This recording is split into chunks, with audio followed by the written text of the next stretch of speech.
أعوذ بالله من الشيطان الرجيم. قل هذه سبيلي أدعو إلى الله على بصيرة أنا ومن اتبعني وسبحان الله وما أنا من المشركين.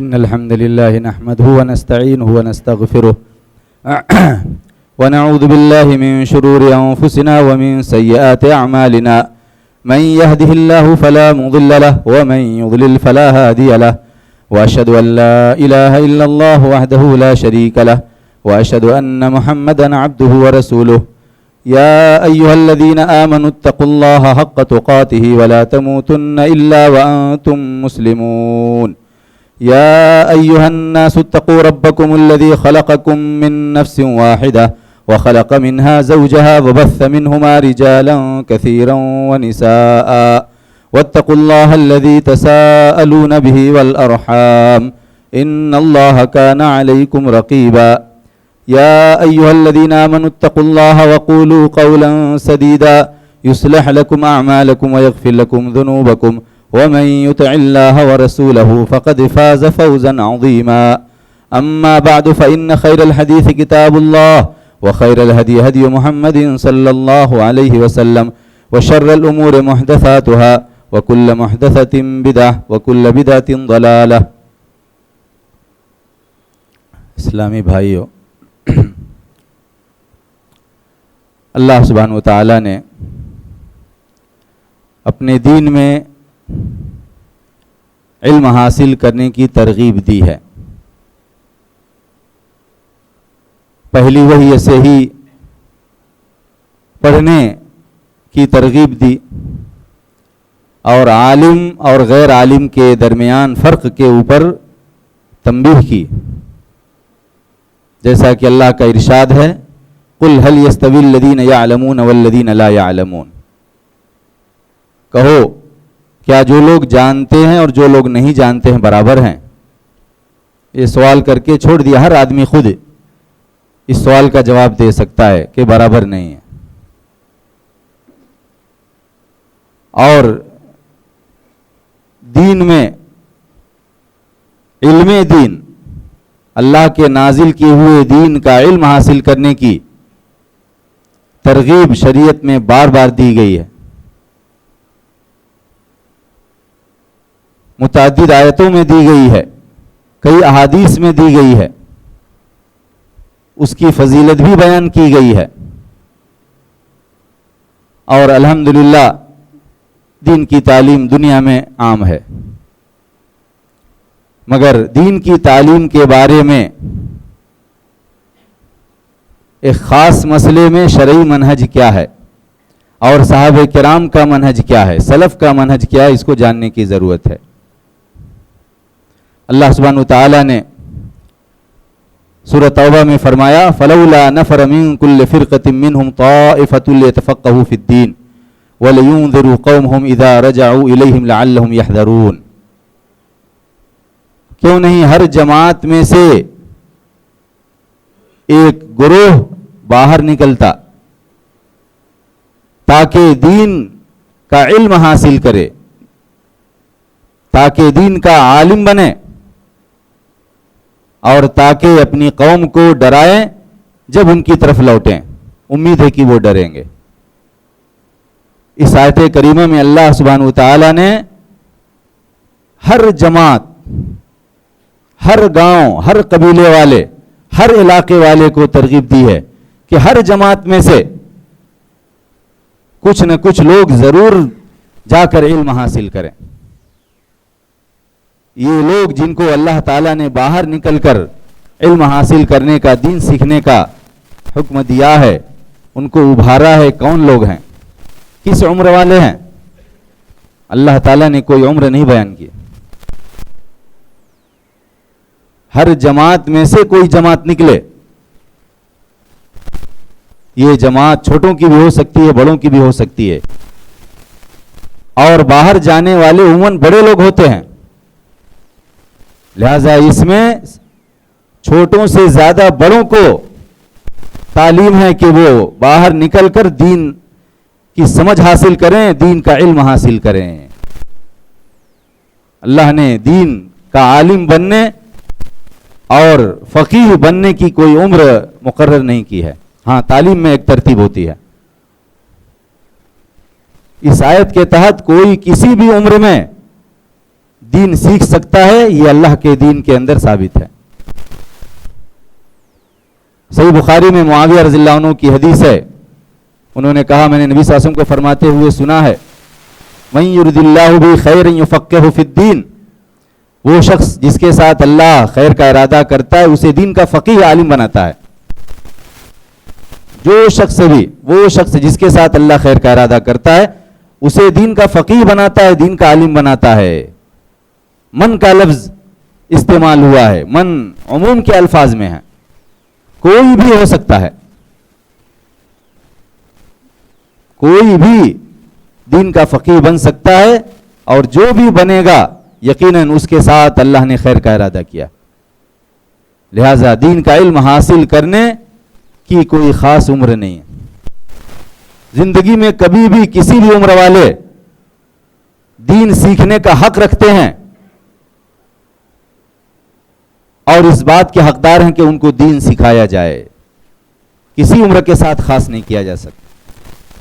جو جتنا بڑا ہے اتنی زیادہ اس کا حقدار ہے، چاہے وہ جوان، خصوصاً اللہ کے حکام بالغوں کے لیے ہوتے ہیں، اللہ کے حکام و فرائض بالغوں پر عائد ہوتے ہیں۔ اللہ کے حکام کے مخاطب، سب سے پہلے مخاطب بالغ ہیں، کیونکہ بچوں کی جماعت تو معصوموں کی جماعت ہے، ان کے اوپر فرائض نہیں ہے، جو خیر کریں اللہ کے ہاں ان کے لیے فضیلت ہے، درجہ ہے۔ اس حدیث کے مخاطب بھی سب سے پہلے بالغ افراد ہیں، جوان، ادھیڑ اور عمر والے۔ جو شخص بھی، وہ شخص جس کے ساتھ اللہ خیر کا ارادہ کرتا ہے اسے دین کا فقیہ بناتا ہے۔ صحیح بخاری میں عثمان رضی اللہ عنہ کی مشہور حدیث ہے، نبی صلی اللہ علیہ وسلم سے نقل کرتے کہ انہوں نے ارشاد فرمایا، خیرکم من تعلم القرآن وعلمہ، تم میں سب سے بہتر وہ ہے جس نے قرآن سیکھا اور اسے سکھایا۔ تم لوگوں میں سب سے بہتر وہ ہے جس نے قرآن سیکھا اور اسے سکھایا۔ اس حدیث کے مخاطب کون ہیں؟ کیا بچے ہیں؟ نبی صلی اللہ علیہ وسلم بچوں سے مخاطب ہیں کہ تم بچوں میں سب سے بہتر وہ اس نے قرآن سیکھا اور سکھایا۔ اس کے مخاطب سب سے پہلے بڑے لوگ ہیں، بالغ ہیں، جوان ہیں، ادھیڑ ہیں، بوڑھے لوگ ہیں۔ صحابہ کرام میں بڑی عمر والے سب سے پہلے مخاطب، صحابہ کے بعد بھی اور قیامت تک بھی سب سے پہلے بڑے لوگ اس کے مخاطب ہیں۔ تم لوگوں میں سب سے بہتر وہ ہے۔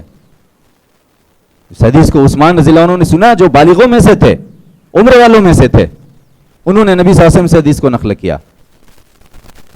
دین کی تعلیم ہر عمر والوں کے لیے اور سب سے زیادہ بڑوں کے لیے ہے، بچوں سے پہلے۔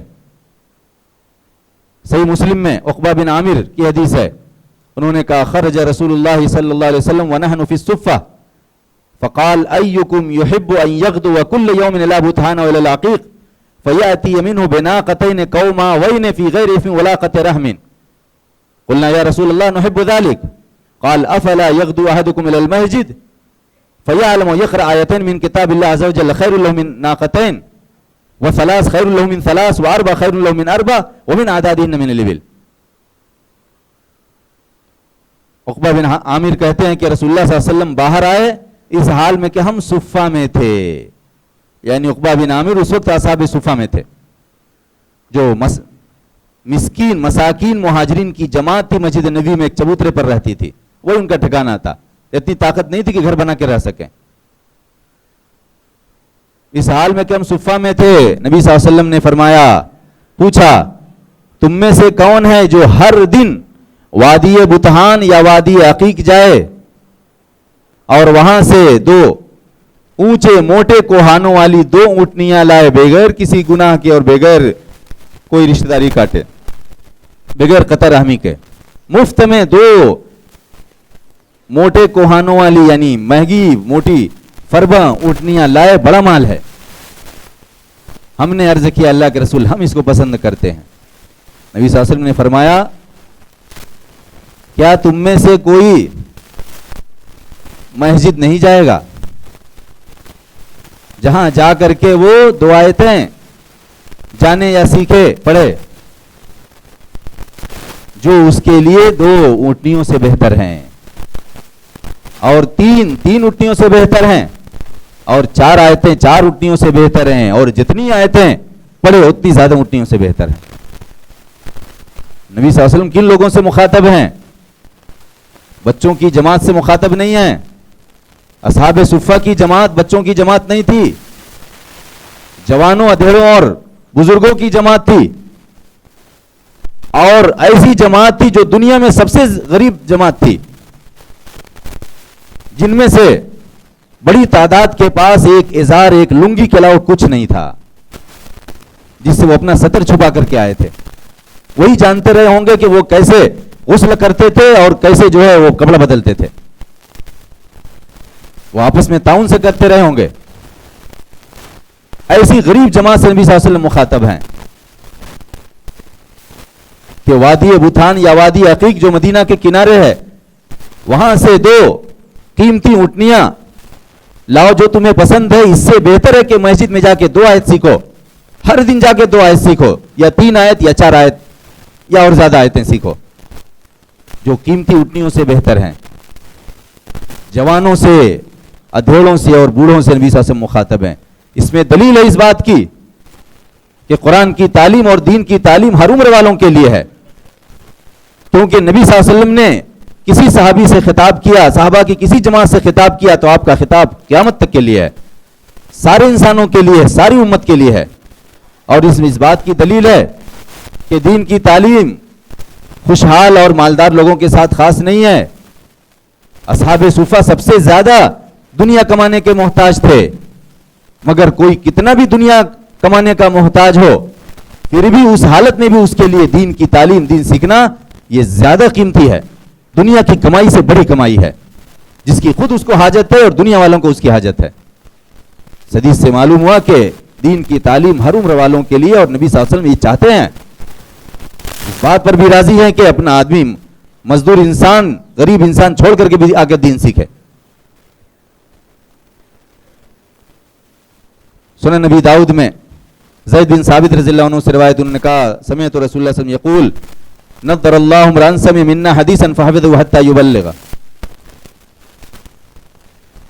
نبی صلی اللہ علیہ وسلم کہا کہ میں نے نبی صلی اللہ علیہ وسلم کو فرماتے ہوئے سنا، اللہ اس آدمی کو خوشحال رکھے، تر و تازہ رکھے جس نے ہم سے کوئی حدیث سنی، کوئی حدیث، ایک ہی حدیث سنی، پھر اس کو یاد کیا یہاں تک کہ اسے پہنچائے. یہ نبی صلی اللہ علیہ وسلم کی دعا ہے. نبی صلی اللہ علیہ وسلم کس کے لیے دعا کر رہے ہیں؟ اللہ اس آدمی کو تر و تازہ رکھے، خوشحال رکھے، سلامت رکھے، اس کی تکلیف دور کرے، جس نے ہم سے کوئی بھی حدیث سنی اس کو یاد کیا یہاں تک کہ پہنچائے. یہ حدیث بتاتی ہے کہ حدیث یاد کرنا یہ بچوں اور فلاں کے ساتھ خاص نہیں، نبی صلی اللہ علیہ وسلم کی دعا ہر امتی کے لیے ہے، ہر جوان کے لیے ہے، ہر ادھیڑ کے لیے، ہر بوڑھے کے لیے ہے، ہر بچے کے لیے ہے، اور ہم میں سے ہر ایک نبی صلی اللہ علیہ وسلم کی دعا کا محتاج بھی ہے.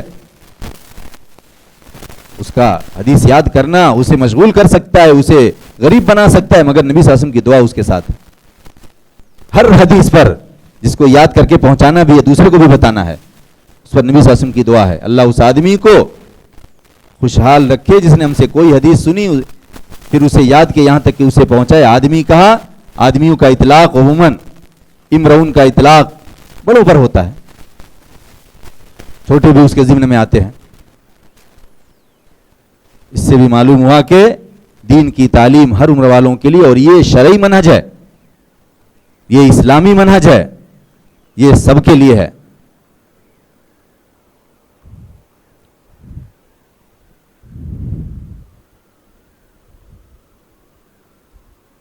اسلامی بھائیو، ہمارے نبی صلی اللہ علیہ وسلم کتنی عمر میں نبی بنائے گئے؟ کس عمر میں ان کو نبوت ملی؟ 40 سال کی عمر میں. صحیح بخاری میں ابن عباس کی روایت بھی آئی ہے, انزل علی رسول اللہ صلی اللہ علیہ وسلم وابن 40, رسول اللہ صلی اللہ علیہ وسلم پر وحی نازل ہوئی اس حال میں کہ 40 سال کے تھے. 40 سال کی عمر والے نہ بچے ہیں نہ جوان ہیں, ادھیڑ ہیں. اللہ تعالیٰ نے نبی صلی اللہ علیہ وسلم کے اوپر دین کا علم 40 سال کی عمر سے نازل کرنا شروع کیا, 63 سال تک, وفات تک 23 سال 23 ایئرس. کیا نبی صلی اللہ علیہ وسلم کو دین کی تعلیم جو اللہ نے دی 40 سے 63 سال تک, کیا یہ منہج کو بتانے کے لیے کافی نہیں ہے؟ کیا یہ نبی صلی اللہ علیہ وسلم کے ساتھ خاص ہے کہ جس کو نبی بنایا جائے گا اس کے لیے 40 سال سے دین کی تعلیم ہوگی, اور جو نبی نہیں بنیں گے ان کے لیے 40 سال سے پہلے ہی دین کی تعلیم کا دروازہ بند ہے؟ نعوذ باللہ. 40 سال کی عمر سے اللہ نے نبی صلی اللہ علیہ وسلم کو سکھانا شروع کیا. اقرا بسم ربک الذی خلق سے 23 سال تک, 63 سال تک, 63 سال تک دین سکھایا, وفات تک دین سکھایا. 23 سال تک قرآن نازل کیا, سنت نازل کی, دین بھی سکھایا اور معلم بھی امت بھی بنایا. یہ بہت عظیم دلیل ہے کہ دین کی تعلیم ہر عمر والوں کے لیے ہے, 40 سال والوں کے لیے ہے, 63 سال والوں کے لیے بھی ہے. جب تک کہ روح قبض نہ ہو تب تک دین کی تعلیم ہے. اور صحابہ کرام میں ایسے بھی تھے جو بڑی عمر میں دین سیکھ رہے تھے, اور اللہ تعالیٰ نے اس کو قرآن میں بیان کیا, سمجھنے والوں کے لیے کافی ہے. اللہ تعالیٰ نے سورۃ جمعہ میں بیان کیا, هو الذی بعث فی الامیین رسولا منہم یتلو علیہم آیاتہ ویزکیہم ویعلمہم الکتاب والحکمہ وان کانوا من قبل لفی ضلال مبین. وہی ہے جس نے ان پڑھ لوگوں میں انہی میں سے ایک رسول بھیجا جو ان کے اوپر اس کی آیتوں کی تلاوت کرتا ہے اور انہیں گناہوں سے پاک کرتا ہے اور انہیں کتاب اور حکمت سکھاتا ہے, اور بے شک وہ لوگ اس سے پہلے یقیناً کھلی گمراہی میں تھے. کس کے بارے میں بیان کیا؟ نبی صلی اللہ علیہ وسلم کن لوگوں کو سکھا رہے تھے؟ جن کے بارے میں اللہ نے گواہی دی کہ بے شک وہ اس سے پہلے یقیناً کھلی گمراہی میں تھے. کیا اللہ بچوں کے بارے میں کہہ رہا ہے, عرب کے بچوں کے بارے میں, کہ کھلی گمراہی میں تھے؟ بچے تو معصوم ہیں, گناہ بھی کریں تو اللہ کیا معاف ہے. یہ جوانوں, ادھیڑوں اور بوڑھوں کے بارے میں خبر ہے کہ وہ پہلے کھلی گمراہی میں تھے, جن کو نبی صلی اللہ علیہ وسلم نے قرآن سنایا, جن کو واضح و نصیحت کے ذریعے گناہوں سے پاک کیا, جن کو قرآن اور حکمت, قرآن اور سنت سکھایا. اللہ نے یہ منہج بیان کیا ہے تاکہ ہم غور کریں, جانیں کہ ہم جن صحابہ کرام کے منہج پر چلنے والے ہیں ان کو نبی صلی اللہ علیہ وسلم نے کس عمر میں دین سکھایا ہے, ان کی جوانی میں, ان کے بڑھاپے میں, آخری عمر میں ان کو دین سکھایا ہے. صحیح مسلم میں انس بن مالک رضی اللہ عنہ کی حدیث ہے اور بہت دردناک قصہ ہے. وقت کم ہے, میں زیادہ باتیں نہیں کر سکتا, جس میں انہوں نے بیان کیا, جاء ناس الى النبي صلی اللہ علیہ وسلم فقالوا ان ابعث معنا رجالا يعلمون القرآن والسنة فبعث اليهم النبي صلی اللہ علیہ وسلم 70 رجل من الانصار يقال لهم القراء فيهم خالي حرام يقرؤون القرآن ويتدارسون بالليل يتعلمون وكانوا بالنهار يجيئون بالماء في المسجد ويدعونه في المسجد ويحتدبون فيبيعونه ويشترون به الطعام لأهل الصفة وللفقراء فبعثهم النبي صلی اللہ علیہ وسلم إليهم إلى آخر الحدیث. کہا کہ کچھ لوگ نبی صلی اللہ علیہ وسلم کے پاس آئے اور کہا کہ ہمارے ساتھ ایسے لوگوں کو بھیجیے جو قرآن اور سنت ہم کو سکھائیں. نبی صلی اللہ علیہ وسلم نے ان کی طرف انصار میں سے 70 لوگوں کو بھیجا جن کو قرہ کہا جاتا تھا, جو قرآن پڑھتے تھے اور رات میں عشاء کے بعد ایک دوسرے کو سکھاتے تھے, سیکھتے بھی تھے, سکھاتے بھی تھے, سیکھتے ہوئے ایک دوسرے کو پڑھاتے تھے, اور دن میں پانی لا کر کے مسجد میں رکھتے تھے اور سوکھی لکڑیاں چن کر کے بیچتے تھے اور اس سے اہل صفہ کے لیے اور محتاجوں کے لیے کھانا خریدتے تھے. دن میں خادم اور رات میں طالب علم اور معلم. ان میں انس بن مالک کے ماموں بھی تھے جن کا نام حرام تھا. انصار میں سے 70 لوگوں کو نبی صلی اللہ علیہ وسلم نے درخواست کرنے والوں کے ساتھ بھیج دیا. وہ لوگ گئے, لیکن انس بن مالک نے بیان کیا نبی صلی اللہ علیہ وسلم نے ان کو بھیجا، فعرضوا لهم فقتلوهم قبل ان يبلغوا المکان. راستے میں دشمنوں نے ان سے چھیڑ چھاڑ کی اور جگہ پر منزل پر پہنچنے سے پہلے ہی 70 صحابہ کو جو علماء تھے شہید کر دیا. انہوں نے دعا کی موت سے پہلے، شہادت سے پہلے انہوں نے دعا کی، اللہم بلغنا نبینا انا قد لقیناک فرضینا عنک ورضیت عنا. اے اللہ تو ہماری طرف سے ہمارے نبی کو پہنچا دے کہ ہم تجھ سے ملاقات کر چکے ہیں اور ہم تجھ سے راضی ہیں اور تو ہم سے راضی ہے. اور انہوں نے کہا وَآتَى رَجُلٌ حَرَامًا قَالَ أَنَسْ مِنْ خَلْفِهِ فَطَعَنَهُ بِرُمْحٍ حَتَّى أَنْفَذَهُ فَقَالَ حَرَامٌ فُزْتُ وَرَبِّ الْكَعْبَةِ. ایک آدمی انس بن مالک کے ماموں حرام کے پیچھے سے آیا اور ان کو ایسا نیزہ مارا کہ نیزہ پار کر دیا. حرام نے کہا فُزْتُ وَرَبِّ الْكَعْبَةِ، کعبہ کے رب کی قسم میں کامیاب ہو گیا اور شہادت پائی. اللہ نے خبر دیا، نبی صلی اللہ علیہ وسلم نے مدینے والوں کو خبر دے دی، ان اخوانکم قد قتلوا، بے شک تمہارے بھائی قتل ہو چکے ہیں. وانہم قالوا اللہم بلغنا نبینا انا قد لقیناک فرضینا عنک ورضیت عنا. اور انہوں نے یہ دعا کی تھی اللہ ہماری طرف سے ہمارے نبی کو پہنچا دے کہ ہم تجھ سے ملاقات کر چکے ہیں، ہم تجھ سے راضی ہے تو ہم سے راضی ہے.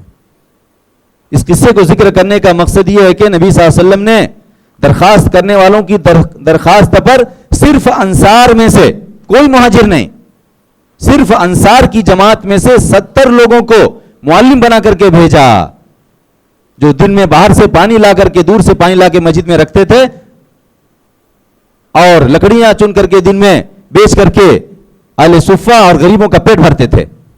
کون لوگوں کی جماعت تھی جن کو نبی صلی اللہ علیہ وسلم نے چن کر کے دوسری جگہ دعوت و تبلیغ اور تعلیم دین کے کام کے لیے بھیجا تھا؟ بچوں کی جماعت نہیں تھی، یہ جوانوں اور ادھیڑوں کی جماعت تھی. گرچہ وہ غریب تھے، جنگل سے لکڑیاں چن کر کے اس سے غریبوں کا پیٹ بھرتے تھے، وہ دین سیکھ رہے تھے، سکھا رہے تھے. یہ وہی منہج ہے جس کو اللہ نے سورہ جمعہ کی آیت میں، جس کو میں نے پڑھا، اس بیان کیا ہے. آخری حدیث ذکر کرتا ہوں. صحیح بخاری میں ابو سلیمان مالک بن حویرث کی حدیث ہے. انہوں نے کہا اتینا النبی صلی اللہ علیہ وسلم ونحن شوۃ متقاربون فاقمنا عنده 20 ليلة فظن ان اشتقنا اهلنا وسالنا عمن تركنا في اهلنا فاخبرناه وكان رفيقا رحيما فقال ارجعوا الى اهلكم فعلموهم ومروهم وصلوا كما رايتموني اصلي واذا حضرت الصلاه فليؤذن لكم احدكم ثم ليؤمكم اكبركم. مالک بن حویرث رضی اللہ عنہ نے کہا کہ ہم نبی صلی اللہ علیہ وسلم کے پاس آئے اس حال میں کہ ہم قریب عمر والے جوان تھے، مدینے کے باہر کے تھے وہ اور ان کے ساتھی جتنے بھی رہے ہوں. کہا ہم لوگ جوان تھے، نبی صلی اللہ علیہ وسلم کے پاس آئے اور ان کے ہاں 20 دن ٹھہرے، 20 دن دین سیکھے. پھر نبی صلی اللہ علیہ وسلم نے گمان کیا کہ ہم اپنے گھر والوں کا شوق رکھتے ہیں اور انہوں نے ہم سے ہمارے ان لوگوں کے بارے میں پوچھا جن کو ہم چھوڑ کے آئے تھے. ہم نے بتایا اور نبی صلی اللہ علیہ وسلم رفیق اور رحیم تھے، نرمی کرنے والے، رحم کرنے والے تھے. کہا اپنے گھر والوں کی طرف لوٹ جاؤ اور ان کو سکھاؤ اور ان کو حکم دو اور تم لوگ اس طرح صلاۃ ادا کرنا جس طرح تم نے مجھے صلاۃ ادا کرتے ہوئے دیکھا ہے. بڑی مشہور حدیث ہے. یہ مالک بن حویرث اس کے راوی ہیں. جوان تھے، 20 دن آ کر کے مسجد نبی میں نبی صلی اللہ علیہ وسلم کے پاس علم حاصل کیے. ان کی حدیث آج دنیا جانتی ہے. 20 دن سیکھ کر کے ان کی حدیث چل گئی.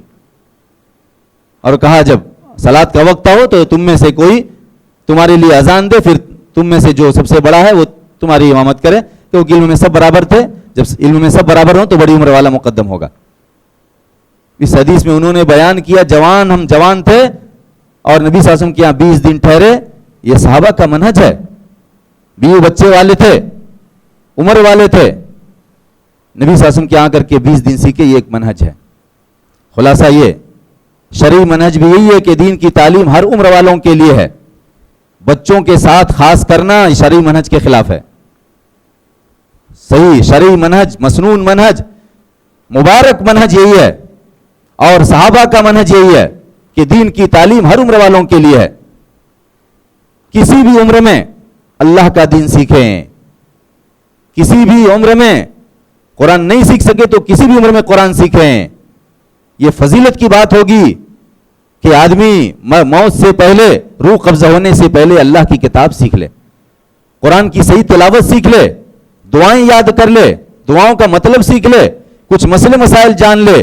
دنیا کا علم کتنا بھی حاصل کیا، وہ علم جس کو اللہ نے جبریل کے واسطے سے نازل کیا جس کو اللہ نے نبی صلی اللہ علیہ وسلم کو 40 سال سے 63 سال تک سکھایا، جو نجات کا علم ہے، نجات دلانے والا علم ہے، جس علم کے ذریعے جنت سے قربت حاصل ہوتی ہے، جہنم سے دوری حاصل ہوتی ہے، جس میں اللہ کا تقرب، وہ علم حاصل کر لے. اور یاد رکھیں، ہر عمر والوں کو دین کی تعلیم نہ دینے، جوانوں پر، بوڑھوں پر اور بڑوں پر دین کی تعلیم کا دروازہ بند کرنے کے نقصانات بہت ہیں، جس کی سزا ساری امت بھگت رہی ہے، جس کی سزا ساری امت پا رہی ہے، اور جس کی سزا وہ لوگ بھی دیکھ رہے ہوں گے یا ان فضیلتوں سے محرومی دیکھ رہے ہوں گے جو گزر گئے. کتنے لوگ ہیں جو تمنائیں کرتے مگر ان کے لیے دین کی تعلیم کا دروازہ بند رہتا ہے. دین کی تعلیم کو بچوں کے ساتھ خاص کرنا یہ منہج صحابہ سے دوری ہے. دین کی تعلیم بچوں کے ساتھ خاص کرنے سے بڑوں کی جہالت برقرار رہتی ہے اور کبھی بڑھ جاتی ہے. بڑوں پر دین کی تعلیم کا دروازہ بند کرنے کے نتیجے میں بدعات خرافات بڑھتے جا رہے ہیں. بڑوں کے اوپر دین کی تعلیم کا دروازہ بند کرنے کے نتیجے میں علماء کی کمی ہوتی جا رہی ہے. اور کتنے گاؤں ملیں گے جہاں چراغ لے کر ڈھونڈنے سے ایک بھی عالم نہیں ملے گا اور کسی کی داڑھی اور جبہ دیکھ کر کے اس کو شیخ بنا دیا گیا ہے. کتنے لوگ ہیں جو اپنے فرصت کے اوقات جن کو وہ دین کی تعلیم میں لگا سکتے ہیں فضولیات میں لگا کے برباد کرتے ہیں بلکہ گناہ کماتے ہیں. کتنے لوگ ہیں جن کے اوپر تعلیم کا دروازہ بند کرنے کے نتیجے میں گوگل اور انٹرنیٹ کو اپنا استاذ بنائے ہوئے ہیں اور نہیں جانتے کہ کہاں سے علم حاصل کر رہے ہیں، کیسا علم حاصل کر رہے ہیں. کتنے لوگ ہیں جو تمنا کرنے کے باوجود قرآن نہیں سیکھ پاتے. اور آج ایک غلط چیز پھیلتی جا رہی ہے کہ قرآن کو دوسری زبان میں پڑھتے ہیں، نعوذ باللہ، جس کا کوئی جواز نہیں ہے، جس کا کوئی ثبوت نہیں ہے، جو دین کے اندر نئی چیز ہے. یا تو پڑھتے نہیں یا دوسری زبان میں پڑھتے ہیں. کتنے لوگ ہیں جو قرآن کو ساری زندگی غلط سلط پڑھتے ہیں، جن کو غلط ضالین 80 سال پا کر کے بھی صحیح نہیں ہوتا. یہ ہے نتیجہ اس کا. بہت سارے نقصانات ہیں. خلاصہ یہ کہ دین کی تعلیم ہر عمر والوں کے لیے ہے، لہذا جوانوں پر، بوڑھوں پر، ادھیڑوں پر ہر عمر والوں پر تعلیم کا دروازہ کھولے اور آسان بنائے. کوئی 20 دن بھی سیکھتا ہے تو صحابہ کے منہج پر ہے. جب صحابہ کرام بھی نبی صلی اللہ علیہ وسلم کے یہاں 20 دن سیکھے تو قیامت تک 20 دن سیکھنے کا دروازہ کھلا رہنا چاہیے. نبی صلی اللہ علیہ وسلم کے چچا عباس رضی اللہ عنہ نبی صلی اللہ علیہ وسلم سے 2 سال بڑے تھے. انہوں نے بھی نبی صلی اللہ علیہ وسلم کی حدیث یاد کی ہے. میں 2 حدیثیں سنا کے خطبے کو ختم کرتا ہوں. صحیح مسلم میں عباس رضی اللہ عنہ سے روایت انہو سمع رسول اللہ یقول، انہوں نے رسول اللہ صلی اللہ علیہ وسلم کو فرماتے ہوئے سنا، ذاق طعم الایمان من رضی باللہ ربا وبالاسلام دینا وبمحمد رسولہ.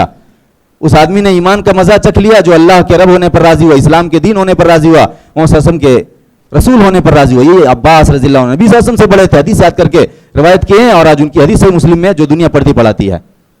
دوسری حدیث ان کی ہے صحیح مسلم میں، سمع رسول اللہ یقول، نبی صلی اللہ علیہ وسلم کو فرماتے ہوئے سنا، اذا سجد العبد سجد معه 7 اطراف. جب بندہ سجدہ کرتا ہے تو اس کے ساتھ 7 اعضاء سجدہ کرتے ہیں، وجہ و کفاہ ورکبتاہ و قدماہ، اس کا چہرہ، اس کی دونوں ہتھیلیاں، اس کے دونوں گھٹنے، اس کے دونوں قدم. چھوٹی حدیث ہے، کیا بوڑھے لوگ حدیث نہیں یاد کر سکتے؟ مگر آج سبحان اللہ انگریزی اور دوسرے علوم کہاں پہنچ گئے. اور دین کی تعلیم کا یہ ہے کہ اگر کوئی مدرسے میں پہنچ بھی جائے تو داخلہ نہیں، کیونکہ داڑھی لمبی ہے، کیونکہ اس کے بال سفید ہیں. اللہ کا گھر کھلا ہوا ہے، یہاں پہ ہر عمر والوں کو دین سکھائیں، اس کا انتظام کریں. یہی منہج صحابہ کی اتباع ہے، یہی شرعی منہج کی اتباع، اسی میں فضیلت ہے، اسی میں اللہ کی رضامندی. اللہ تعالیٰ سے دعا ہے کہ وہ ہمیں دین کے بارے میں صحیح سمجھ دے اور شرعی منہج پر، صحابہ کرام کے منہج پر، سلف کے منہج پر دین سیکھنے سکھانے کی توفیق دے. اللہ ہماری اور آپ کی اور مسلمانوں کی غلطیوں کو معاف کرے. اللہ اپنے فضل سے ہماری مغفرت فرمائے. آمین. وآخر دعوانا الحمدللہ رب العالمین.